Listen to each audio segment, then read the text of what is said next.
नमस्कार, मैं हूं मनोज मानस। उत्तराखंड की खबरों में आपका स्वागत है। खबरों का रुख करेंगे उससे पहले देख लेते हैं इस वक्त की हम सुर्खियां। धामी सरकार के 3 साल के जश्न से निकली रोजगार की 3 गारंटी। उपनल व संविदा कर्मियों के नियमितीकरण के लिए ठोस नीति बनेगी। छात्रों युवाओं पर फोकस। उत्तराखंड प्रदेश कांग्रेस कमेटी ने वरिष्ठ उपाध्यक्ष सूर्यकांत धस्माना को दी बड़ी जिम्मेदारी। पार्टी ने बनाया उपाध्यक्ष। प्रशासन एवं संगठन, प्रशासनिक और संगठनात्मक कार्यों को करेंगे मजबूत। राज्य कर विभाग ने 765 व्यापारियों का जीएसटी पंजीकरण किया निलंबित। राज्य कर विभाग की समीक्षा बैठक में हुआ निर्णय। पुलिस कांस्टेबल भर्ती में यूके ने देहरादून के युवाओं को दिया आखिरी मौका। दुर्घटना आदि कारणों से नियत तिथि पर शारीरिक दक्षता परीक्षा में नहीं हुए थे शामिल। ऋषिकेश गंगोत्री हाईवे पर हुआ बड़ा हादसा। हादसे में कार में सवार एक एलआईयू के सब इंस्पेक्टर की हुई मौत। और उत्तराखंड में मौसम रहेगा शुष्क। पारा चढ़ने के आसार। नैनीताल की ठंडी फिजाओं को भी लगी नजर।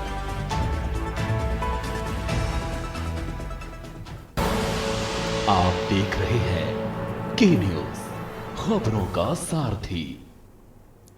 उत्तराखंड चारधाम की यात्रा 30 अप्रैल को गंगोत्री और यमुनोत्री धाम के कपाट खुलने के साथ शुरू होने जा रही है, जिसकी तैयारियों में संबंधित विभाग जुटे हुए हैं। वहीं दूसरी ओर चारधाम यात्रा के लिए श्रद्धालुओं का रजिस्ट्रेशन शुरू हो गया है। धामी सरकार की व्यवस्थाओं को दुरुस्त करने पर जोर सरकार दे रही है। इसके साथ ही राज्य सरकार चारधाम मंदिर के आसपास के क्षेत्रों को विकसित करने पर भी जोर दे रही है, ताकि चारधाम यात्रा के शुरुआती दौर में बड़ी संख्या में आने वाले श्रद्धालुओं को दिक्कतों का सामना न करना पड़े। चारधाम यात्रा के लिए 20 मार्च से श्रद्धालुओं की रजिस्ट्रेशन की प्रक्रिया शुरू हो गई है, जिसके चलते 6 लाख से अधिक श्रद्धालु अब तक रजिस्ट्रेशन करवा चुके हैं। वहीं तैयारियों के सवाल पर मुख्यमंत्री पुष्कर सिंह धामी ने कहा कि चारधाम यात्रा की तैयारियों की वो खुद समीक्षा कर रहे हैं। चारधाम यात्रा को और व्यवस्थित करने के लिए चारधाम यात्रा प्राधिकरण का गठन करने जा रही है सरकार, जो चारधाम यात्रा को विधिवत संचालित करेगी। इसके साथ ही चारधाम देवालयों के आसपास के जो स्थान है उसको भी डेवलप करने पर विचार चल रहा है। वहीं चारों धामों में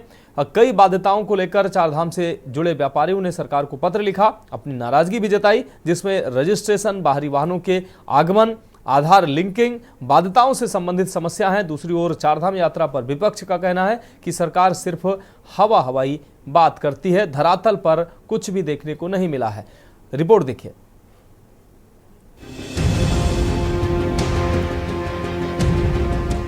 आपको बता दें कि चारधाम यात्रा का आगाज 30 अप्रैल को गंगोत्री और यमुनोत्री धाम के कपाट खुलने के साथ हो जाएगा। 2 मई को केदारनाथ और 4 मई को बद्रीनाथ धाम के कपाट खुलेंगे। इस बार प्रदेश सरकार ग्रीन चारधाम यात्रा अभियान भी शुरू कर रही है। चारधाम यात्रा के लिए पंजीकरण शुरू हो गए हैं। वहीं तीर्थ यात्रियों के इस बार आधार प्रमाणित पंजीकरण किए जाएंगे। तीर्थ यात्री को पंजीकरण करते समय आधार कार्ड की डिटेल देना अब जरूरी कर दिया गया है। यात्रा के लिए इस बार 60% पंजीकरण ऑनलाइन होंगे, जबकि 40% पंजीकरण ऑफलाइन किए जाएंगे। इस व्यवस्था से बिना पंजीकरण आने वाले तीर्थ यात्रियों को परेशानियों का सामना नहीं करना पड़ेगा। चारधाम यात्रा में आने वाले श्रद्धालुओं की सुगम व सुरक्षित यात्रा के लिए इस बार प्रदेश सरकार स्वास्थ्य सेवाओं में कई सुधार करने जा रही है। इससे श्रद्धालुओं को बेहतर इलाज मिलेगा। आपातकालीन सेवा के लिए 154 एम्बुलेंस, हेलीकॉप्टर व बोट एम्बुलेंस की तैनाती की जाएगी। ई स्वास्थ्य धाम पोर्टल से स्वास्थ्य निगरानी की जाएगी। स्वास्थ्य मंत्री धन सिंह रावत ने बताया कि केदारनाथ में 17 बेड और बद्रीनाथ में 45 बेड का अस्पताल संचालित किया जाएगा, जो तीर्थ यात्रियों को बेहतरीन स्वास्थ्य सेवाएं प्रदान करेगा। इसके अलावा यात्रा मार्ग पर 25 विशेषज्ञ डॉक्टरों की तैनाती की जाएगी, जिससे श्रद्धालुओं को तत्काल चिकित्सा सहायता मिल सके। चारधाम यात्रा हमारे राज्य की आर्थिकी का और लोगों के व्यापार का, और मैं कहूँ तो चारधाम यात्रा उत्तराखंड राज्य के लिए लाइफलाइन है। ये यात्रा अच्छी हो, हर दृष्टि से जो आने वाले यात्री हैं, श्रद्धालु हैं, उनको भी कम से कम परेशानियों का सामना करना पड़े। पिछले सालों के जो अनुभव रहे हैं उसके आधार पर आज समीक्षा की गई है, क्योंकि पूरे देश के श्रद्धालु चारधाम यात्रा में आते हैं, उनकी यात्रा सुरक्षित भी हो और जो यात्रा में ज़रूरी अवस्थापनाएं हैं, अन्य सुविधाएं हैं, वो सब ठीक प्रकार से बने, यातायात ठीक से चले, जाम की स्थिति न बने। और अब ये लगातार हमारे सभी जिलाधिकारी और सभी विभागों के लोग लगातार यात्रा को सुचारू रूप से चलाने के लिए निरंतर इसमें अनवरत रूप से समीक्षा करते रहेंगे और तैयारियां करते रहेंगे।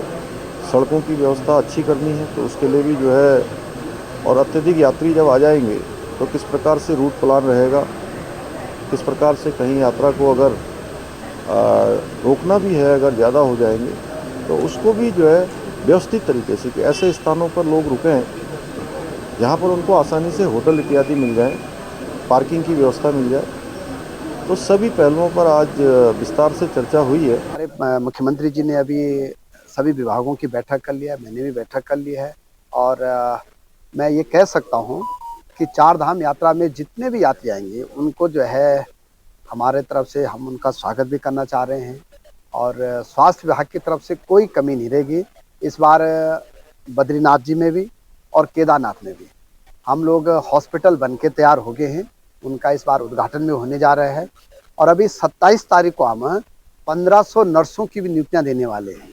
मुख्यमंत्री जी हम लोग 1500 नर्सों को नियुक्ति देने वाले हैं।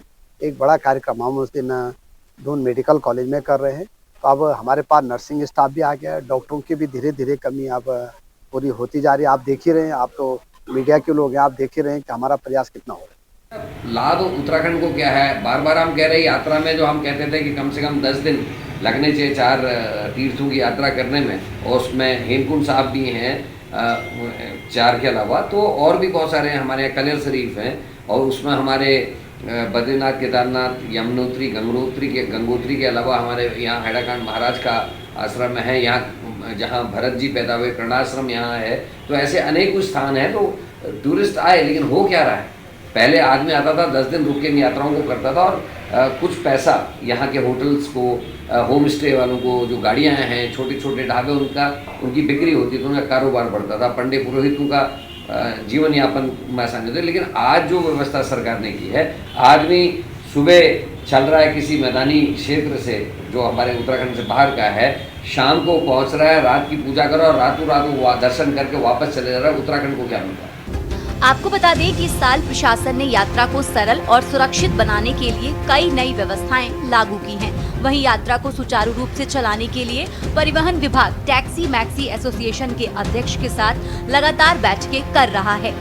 वहीं एसोसिएशन के अध्यक्ष सुंदर सिंह पवार ने कहा कि पिछले कई सालों से हम सभी मुख्यमंत्री से मुलाकात करके ये आग्रह कर रहे थे कि चारधाम यात्रा पर जाने वाली बाहरी गाड़ियों की गाड़ी फिटनेस मात्र 15 दिनों की दी जाए। इस पर मुख्यमंत्री और चारधाम यात्रा के नोडल अधिकारी सुनील शर्मा ने विश्वास दिलाया कि इस प्रकार की व्यवस्था की जाएगी।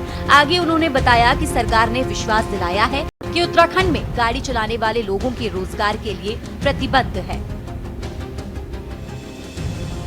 इस साल हम लोगों के अंदर खुशी है कि हम विगत 3-4 सालों से हम लोग माननीय मुख्यमंत्री जी, एक्स सीएम साहब जो थे, उनसे भी हम लोगों ने, और जो ट्रांसपोर्ट मिनिस्टर थे उनसे भी हमने रखा था कि बाहर की गाड़ियां, जो अन्य प्रदेशों की गाड़ियां उत्तराखंड को छोड़ के, उन गाड़ियों पे चार धाम की यात्रा के लिए यात्रा फिटनेस मात्र 15 दिन की दी जाए। तो इस बार सरकार ने इसका संज्ञान लिया है और माननीय मुख्यमंत्री जी ने यहाँ पर जो हमारे नोडल अधिकारी श्री सुनील शर्मा जी हैं, उनको इस बैठक बुलाई गई थी विगत हफ्ते में, और उन्होंने ये सकारात्मक लिया है और उन्होंने कहा हमें कि हम इसको 15 दिन के लिए इसको ज़रूर करेंगे और यहाँ पर उत्तराखंड के जो ट्रांसपोर्टर है उनको रोज़गार के लिए हम लोग प्रतिबद्ध हैं। मैं धन्यवाद करना चाहता हूँ माननीय मुख्यमंत्री जी का कि आप हमारे लोकल लोगों को रोज़गार देने में प्रतिबद्ध हैं। वो मैं समझता हूँ कि पहले से ही कोई जाता नहीं है, कोई भी दूसरे धर्म का, तो आप एक तरफ तो कहते हैं कि वो बड़े कट्टर हैं और दूसरी तरफ ऐसे बयानों के हास्यास्पद बयान है। कौन दूसरा गैर हिंदू उसके अंदर जा रहा है?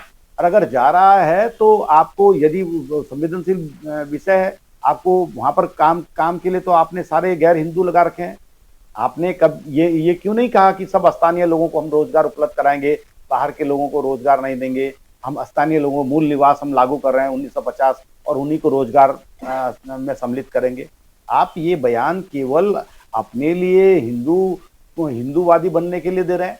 हर व्यक्ति उत्तराखंड का सनातनी जो है हिंदू है और कट्टर है।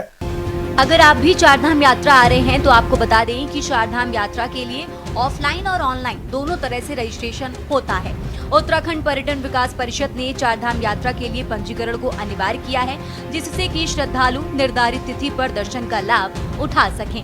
इच्छुक यात्री ऑफिशियल वेबसाइट पर जाकर आधार कार्ड के जरिए ऑनलाइन रजिस्ट्रेशन करा सकते हैं। हालांकि बीते कुछ सालों से चारों धामों में आने वाले श्रद्धालुओं की संख्या में बड़ा इजाफा हुआ है। यही वजह है कि सरकार यात्रा को और बेहतर करने के लिए अभी से कड़े नियमों के साथ यात्रा को करने में जुटी है, ताकि भविष्य में श्रद्धालुओं को कोई समस्याएं न आए।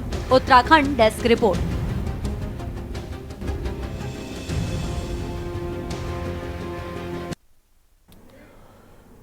तो खबरों में वक्त एक ब्रेक का, जल्द हाजिर होंगे। आप देख रहे हैं के न्यूज, खबरों का सारथी। ब्रेक के बाद उत्तराखंड की खबरों में एक बार फिर से आपका स्वागत है। रुक करेंगे अगली अहम खबर का। धामी सरकार के 3 साल पूरे होने के मौके पर कांग्रेस जिला अध्यक्ष की प्रेस वार्ता में महानगर अध्यक्ष सीपी शर्मा ने निगम नेता प्रतिपक्ष बनाए जाने के सवाल पर मोहन खेड़ा को नसीहत दे डाली। शर्मा ने साफ किया कि नगर निगम में नेता प्रतिपक्ष जैसा कोई संवैधानिक पद नहीं है और निगम नियमावली में इसका विरोध, आपको बता दें, निगम नियमावली में इसका जिक्र तक नहीं है। उन्होंने कहा कि मोहन खेड़ा का नेता प्रतिपक्ष घोषित होना प्रदेश नेतृत्व की अनुमति के बिना हुआ है, जो नियमों के विपरीत है। उन्होंने खेड़ा से कांग्रेस को संगठित और मजबूत करने पर ध्यान देने की सलाह दी। साथ ही स्पष्ट किया कि प्रदेश नेतृत्व की मंजूरी के बाद ही संगठन की बैठक कर नेता प्रतिपक्ष तय किया जाएगा। हमने इसमें अभी हम 2 दिवसीय ट्रेनिंग पर हम देहरादून थे। मेरे बाद में यहाँ पर जो है मोहन खेड़ा जी ने पता नहीं क्या किया क्या नहीं किया, मुझे तो जानकारी अब मिल रही है आप लोगों के माध्यम से और लोगों के माध्यम से। तो हमने इस बारे में एमएनए साहब से भी बात की, तो ऐसा कोई प्रावधान, कोई सरकारी पद ऐसा नहीं है कि नगर निगम के अंदर नेता प्रतिपक्ष का कोई पद बनाया जाए। ये कोई पद नहीं है वहाँ पर। ये सिर्फ एक संगठन का दिया हुआ पद है, जो संगठन अपने स्तर से लोगों से चर्चा करके उसको देता है। ये अभी हमने इसमें अभी हम 2 दिवसीय ट्रेनिंग पर हम देहरादून थे। मेरे बाद में यहाँ पर जो है मोहन खेड़ा जी ने पता नहीं क्या किया क्या नहीं किया, मुझे तो जानकारी अब मिल रही है आप लोगों के माध्यम से और लोगों के माध्यम से। रुक करेंगे अगली अहम खबर का। चांदनी सफारी पर्यटन जोन खोलने के विरोध में सैकड़ों ग्रामीणों ने आज तराई पश्चिमी वन प्रभाग के कार्यालय पर जोरदार प्रदर्शन किया। डीएफओ कार्यालय का घेराव करते हुए ग्रामीणों ने सरकार और वन विभाग के खिलाफ नारेबाजी की। इस आंदोलन को विभिन्न संगठनों के प्रतिनिधियों ने भी अपना समर्थन दिया। आंदोलन का नेतृत्व कर रहे पूर्व ग्राम प्रधान पीयूष बिष्ट ने कहा कि इस जोन के खुलने से ग्रामीणों को भारी नुकसान होगा और वन्य जीवों का आतंक और बढ़ेगा। उन्होंने चेतावनी दी कि यदि सरकार ने ग्रामीणों की मांगे नहीं मानी तो उग्र आंदोलन किया जाएगा।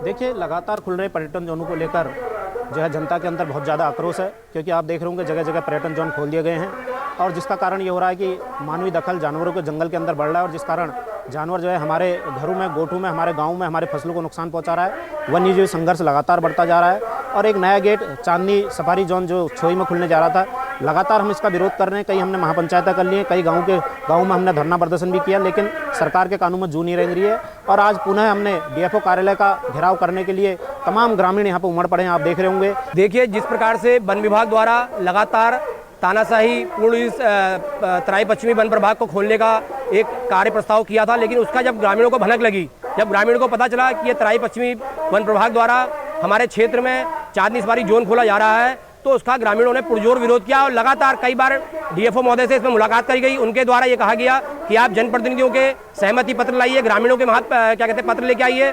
उसके बाद लगातार हमारे द्वारा क्षेत्र में महापंचायतें करी गई और जनप्रतिनिधियों के जो है हस्ताक्षर के साथ पत्र डीएफओ महोदय को जो है यहाँ पे दिए गए, लेकिन उसके बावजूद भी डीएफओ महोदय को हमारे समझ में नहीं आ रहा है कि इस चांदनी प्रस्तावित जोन से ऐसा क्या लगाव है कि ये बार बार उस प्रस्तावित जोन को खोलने के लिए लगातार दबाव बना रहे हैं। कांग्रेस जिला अध्यक्ष मनीष राणा ने भाजपा सरकार के 3 साल पूरे होने पर आयोजित जश्न को दिखावा करार देते हुए कड़ी आलोचना की। उन्होंने कहा कि भाजपा का कार्यकाल 8 साल का हो चुका है, लेकिन अब तक जनता को सिर्फ निराशा ही मिली है। कांग्रेस कार्यालय में आयोजित प्रेस वार्ता में मनीष राणा ने आरोप लगाया कि भाजपा शासन में संविधान खतरे में है और जिला प्रशासन सरकार के इशारे पर काम कर रहा है। उन्होंने बहुउद्देशीय शिविरों में भाजपा मंडल अध्यक्षों को समिति का सदस्य बनाना असंवैधानिक है और सरकारी धन का दुरुपयोग हो रहा है, ये उन्होंने प्रतिक्रिया दी। इसका मतलब पूरा का पूरा प्रशासन भाजपा में हो चुका है, सीधा सीधा भाजपा के कार्यकर्ता के रूप में काम कर रहा है। इसका एक और उदाहरण। तो खबरों में वक्त एक और ब्रेक का, जल्द हाजिर होंगे। आप देख रहे हैं के न्यूज, खबरों का सारथी।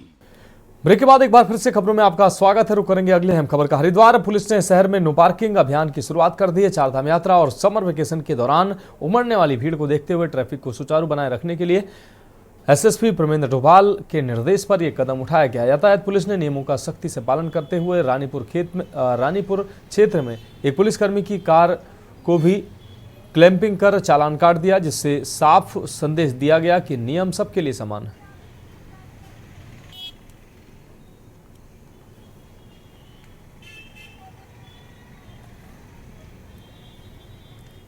एलटी सहायक शिक्षक चयनित अभ्यर्थियों ने शीघ्र नियुक्ति की मांग को लेकर परेड ग्राउंड से सचिवालय तक महारैली निकाली है। अभ्यर्थियों का कहना है कि नियुक्तियों में देरी के कारण उन्हें आंदोलन करना पड़ा, क्योंकि पंचायत चुनाव और आचार संहिता लागू होने से प्रक्रिया और लंबित हो सकती है।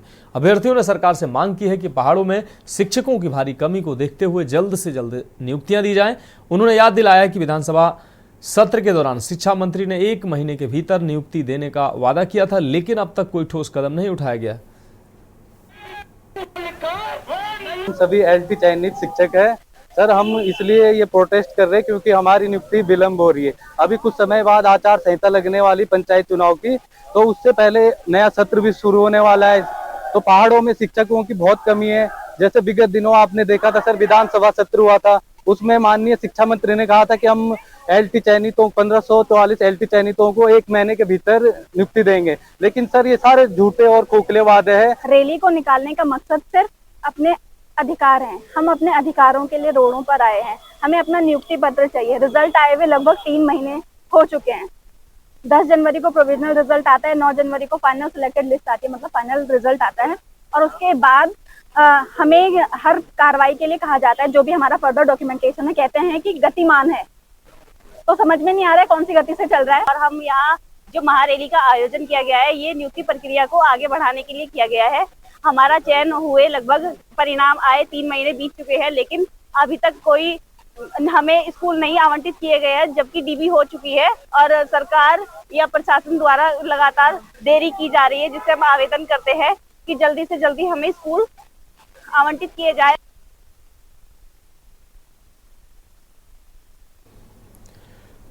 बढ़ेंगे अगली अहम खबर की ओर। झुग्गी में चाय बेचकर परिवार पालने वाले राकेश कुमार पर हुए जानलेवा हमले ने उनके परिवार को भुखमरी के कगार पर खड़ा कर दिया है। 1 फरवरी की रात सोते वक्त बदमाशों ने उनके सिर पर कुल्हाड़ी से वार कर उन्हें अपाहिज बना दिया। 2.5 महीने के लंबे इलाज के चलते परिवार की आर्थिक स्थिति इतनी खराब हो गई कि बच्चों की पढ़ाई भी बीच में छूट गई। पत्नी अंजू देवी ने बताया कि इलाज के कारण घर की पूरी जमा पूंजी खत्म हो गई। अब घर चलाने के लिए न पैसे बचे हैं, न ही खाने के लिए राशन। पुलिस ने एक आरोपी को मुठभेड़ में गिरफ्तार कर लिया है, लेकिन राकेश और उनके परिवार की मुश्किलें खत्म नहीं हुई। उन्होंने आमजन से अपने पति के इलाज और परिवार की मदद के लिए आर्थिक सहयोग की अपील की है।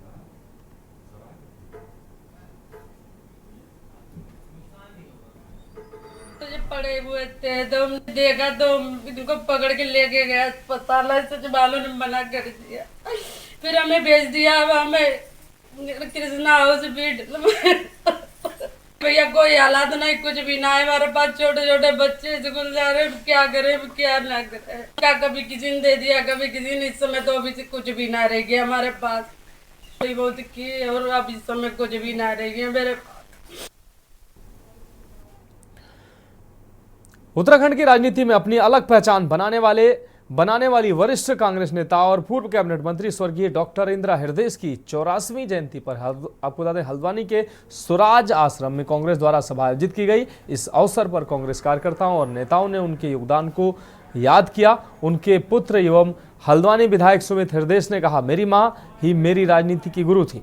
उनसे मैंने सीखा है कि जनता की सेवा और उनके लिए संघर्ष करना ही असली राजनीति है। सभा में कांग्रेस नेताओं ने कहा कि स्वर्गीय इंदिरा हृदयेश की सोच और योजनाओं ने हल्द्वानी के विकास को नई दिशा दी है। उनके अधूरे सपनों को पूरा करना कांग्रेस का संकल्प रहेगा।